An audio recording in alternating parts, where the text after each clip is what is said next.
গতকাল ছিল 18ই মে। বেশ ভালো লেভেলের বৃষ্টি হয়েছে পাঁচটি জেলায়, তবে সবচেয়ে বেশি বৃষ্টি হয়েছে নদিয়াতে। গতকালকে রানাঘাটে এমন ঝড় বৃষ্টি হয়েছে যে ট্রেনের ইলেকট্রিক লাইন ছিঁড়ে পড়ে এবং বন্ধ থাকে বেশ খানিকক্ষণের জন্য ট্রেন চলাচল। আর আপনাদের জানি রাখি বন্ধুরা, আজ 19শে মে 2026 মঙ্গলবার, আজকেও কিন্তু নদিয়ায় বেশ ভারী লেভেলের বৃষ্টি আসতে চলেছে। নদিয়া ছাড়াও আরও দুটো জেলার উপরে এই বৃষ্টির এফেক্ট থাকবে। সাথে আপনাদের জানি রাখি ত্রিপুরার উপরেও কিন্তু রয়েছে বৃষ্টির একটা বেশ ভালো আপডেট, এবং ত্রিপুরার উপরে রয়েছে হলুদ সতর্কতা। এই পুরো বিষয় নিয়ে আপনাদেরকে আপডেট দেবো। তবে শুরুতে চলে যাব নতুন কোনো ঘূর্ণাবর্ত তৈরি হচ্ছে কিনা বঙ্গোপসাগর এবং আরব সাগরে। শুরুতেই আপনাদের দেখিয়ে দিই, এই মুহূর্তে সেরকমভাবে কোনো ঘূর্ণাবর্ত নেই বঙ্গোপসাগরে কিংবা আরব সাগরে। হ্যাঁ, তাও আরব সাগরে বলা যেতে পারে কিছুটা ঘূর্ণাবর্ত লক্ষ্য করা যাচ্ছে, কিন্তু পরবর্তী সময় এই ঘূর্ণাবর্ত থেকে কি কোনো ভারী নিম্নচাপ কিংবা কোনো ঘূর্ণিঝড় তৈরি হতে পারে? দেখুন, নিম্নচাপ তৈরি হওয়ার সম্ভাবনা রয়েছে, কিন্তু ঘূর্ণিঝড় তৈরির সম্ভাবনা আপাতত দেখা যাচ্ছে না আমাদের কাছে। প্রায় যে আপডেট রয়েছে জুন মাসের 2 তারিখ পর্যন্ত, তাই আপাতত ঘূর্ণিঝড় নিয়ে কোনো আভাস নেই। যদি পরিবর্তন হয় আবহাওয়া, আমরা তো রেগুলার আপডেট দিয়েই থাকি, আপনারা খবর পেয়ে যাবেন। তবে আজকের যে আপডেট পাওয়া যাচ্ছে তাতে আপনাদেরকে জানাই, বিকেল ও সন্ধ্যার দিকে আবারও কিন্তু নদিয়া জুড়ে বৃষ্টি আছে। শুধু নদিয়া নয়, আশেপাশের বর্ধমান, আংশিক মুর্শিদাবাদ এবং উত্তর 24 পরগনার উপরেও এফেক্ট পড়বে। কীরকমভাবে? এই মুহূর্তের উপগ্রহ চিত্র বলছে সেরকমভাবে কোনো মেঘ নেই, তবে ত্রিপুরার দিক থেকে মেঘের প্রবেশ ঘটে তারপর বাংলাদেশের দক্ষিণ হয়ে আমাদের দক্ষিণবঙ্গে এই মেঘ প্রবেশ করবে। আবহাওয়ার রাডার বলছে এই মুহূর্তে ত্রিপুরায় বৃষ্টি শুরু হয়ে গেছে, সিলেটে বৃষ্টি হচ্ছে এবং শিলচরে বৃষ্টি আছে, কিন্তু আমাদের পশ্চিমবঙ্গ একেবারেই পরিষ্কার, বাকি বাংলাদেশও পরিষ্কার। পরবর্তী সময়ে যে পরিবর্তনটা আসছে সেটা হচ্ছে বাংলাদেশের দক্ষিণ দিয়ে মেঘ আস্তে আস্তে করে আমাদেরও দক্ষিণবঙ্গে প্রবেশ করবে। তবে দক্ষিণবঙ্গের সবকটা জেলার উপরে এর এফেক্ট আসবে না। কোন কোন জেলার উপরে এফেক্ট আসবে সন্ধ্যে ও রাতের দিকে সেটা দেখিয়ে দিই। মূলত এর এফেক্ট আসছে নদিয়ায়, কৃষ্ণনগরে সবচেয়ে বেশি বৃষ্টি। কৃষ্ণনগর ছাড়াও শান্তিপুর, রানাঘাট, এদিকে বেতুয়াডহরি, তেহট্ট এবং পলাশী। তাছাড়াও মুর্শিদাবাদের উপরেও এফেক্ট থাকবে, কান্দি, বেলডাঙ্গা, বহরমপুর, ডোমকল, সালার, পলাশী তো নদিয়ায়, মন্তেশ্বর, মেমারি, বর্ধমান, গুসকরা, বোলপুর, দুর্গাপুর, দুবরাজপুর, এই সমস্ত জায়গার উপরে হালকা মাঝারি বৃষ্টি। তবে নদিয়ায় সবচেয়ে বেশি বৃষ্টি কিন্তু দেখা যাচ্ছে আজকেও, এবং সাথে ঝোড়ো হাওয়াও বইবে, ঝড়ও থাকছে। রাতের দিকে এই বৃষ্টি আস্তে আস্তে ঘনত্ব কমাতে থাকবে এবং মোটামুটি রাত 12টার পর পরিষ্কার হয়ে যাবে। এই হচ্ছে মূলত বৃষ্টি আজকে রয়েছে।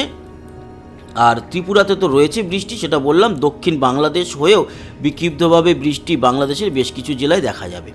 আর আগামীকাল যদি দেখি, তাহলে আগামীকালকে খুব একটা বৃষ্টির আপডেট নেই, তবে হ্যাঁ, সিলেট এবং শিলচরে বৃষ্টি চলতে থাকবে, পরিমাণ কম হলেও বৃষ্টি চলবে, এবং 21 তারিখ বৃহস্পতিবারও সেই বৃষ্টি চলবে। কিন্তু দক্ষিণবঙ্গের ক্ষেত্রে খুব একটা আপডেট নেই।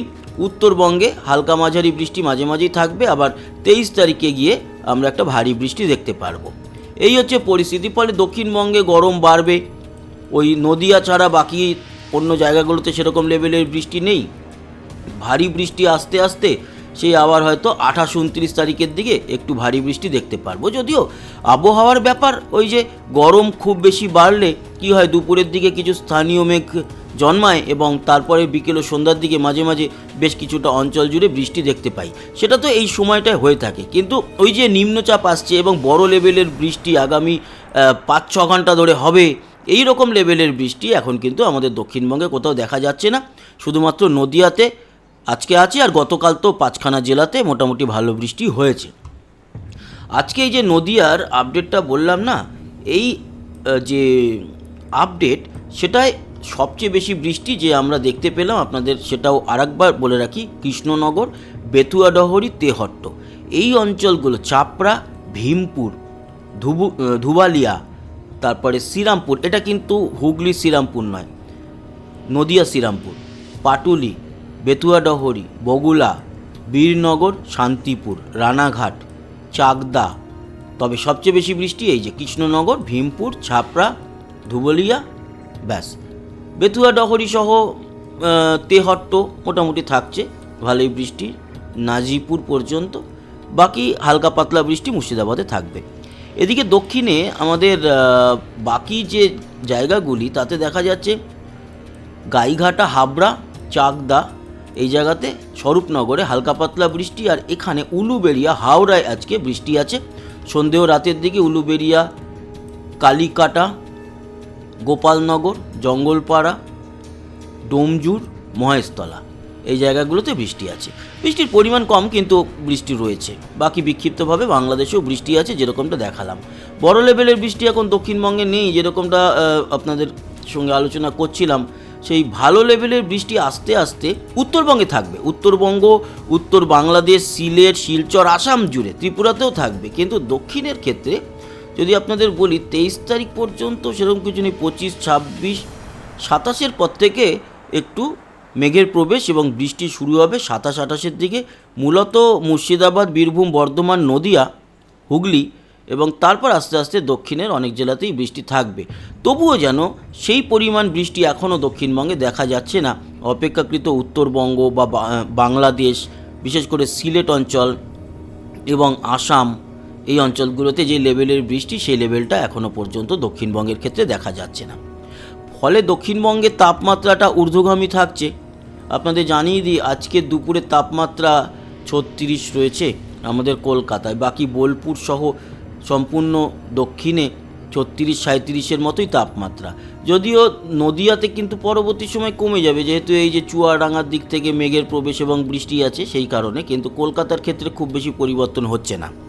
উত্তরবঙ্গের ক্ষেত্রে বলতে পারি মালদা 34 এবং শিলিগুড়ি, আলিপুরদুয়ার, কোচবিহার সবই 32-এর মধ্যে, তাও ঠিকঠাক। বাংলাদেশের ক্ষেত্রেও আমরা বলতে পারি যে বাংলাদেশের উত্তরে 32 বা বাংলাদেশ 32-33-এর মধ্যেই রয়েছে। ঢাকায় আরও কম 38। তবে পশ্চিমবঙ্গ লাগোয়া জেলাগুলি রাজশাহী, চুয়াডাঙ্গা, যশোর এগুলোই কিন্তু 35-36, মানে এদিকে তাপমাত্রাটা ঊর্ধ্বগামী। আর কুমিল্লার দিক থেকে মেঘ আস্তে আস্তে ত্রিপুরা, কুমিল্লা হয়ে ঢাকা হয়ে যেহেতু আমাদের পশ্চিমবঙ্গের দিকে আসছে, তাই এখন কুমিল্লা, ঢাকা এই অঞ্চলগুলোতে কম 30 বা চট্টগ্রামে 27-এর মতো আছে। ত্রিপুরাও কিন্তু দক্ষিণে দেখতে পাচ্ছি 27, 28-এর মধ্যে, আবার উত্তরে 31, তার মানে ঠিকঠাক। এবং শিলচরে 31 আর আসাম জুড়েও 31, 32 রয়েছে। ওইদিকে তাপমাত্রা অনেক কমই আছে, বৃষ্টি মাঝে মধ্যেই লক্ষ্য করা যাচ্ছে। আগামীকাল যদি দেখি, আগামীকালকে তাপমাত্রা কিন্তু খুব যে আমাদের দক্ষিণের ক্ষেত্রে মানে আরামদায়ক তা নয়। 37, 38-এর উপরে আমাদের দক্ষিণের তাপমাত্রা। উত্তরে মালদায় 33, বাকি 32-এর মতো। এবং বাংলাদেশ জুড়ে কমই আছে 31, 32। শুধুমাত্র রাজশাহী, চুয়াডাঙ্গা, মেহেরপুর এগুলো একটু বেশি পশ্চিমবঙ্গ লাগোয়া বলে 34, 35-এর দিকে। বাকি বাংলাদেশ 31, 32-এর মধ্যেই থাকছে। এবং ত্রিপুরাও ঠিকঠাক আছে 32, 33। গরম কিন্তু তাও আমাদের থেকে তো কম।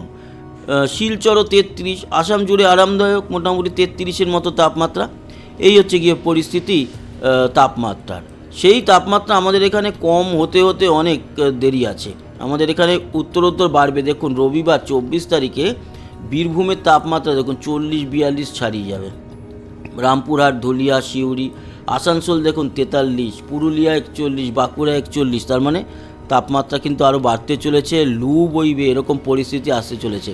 তাই সেক্ষেত্রে বড় লেভেলের বৃষ্টি চাই, না হলে কিন্তু খুবই কষ্টকর পরিস্থিতি তৈরি হবে। তবে হ্যাঁ, আমরা যেটা দেখতে পাচ্ছি যে 29 তারিখের পর থেকে কিছুটা হলেও তাপমাত্রা একটু কমবে, কারণ ওই যে 27, 28-এর দিক থেকে একটা বৃষ্টির প্রবেশ ঘটবে আমাদের দক্ষিণে, তখন থেকে একটু কন্ট্রোল হবে। বাকি দিনগুলো এখন খুবই বেদনাদায়ক বলা যেতে পারে।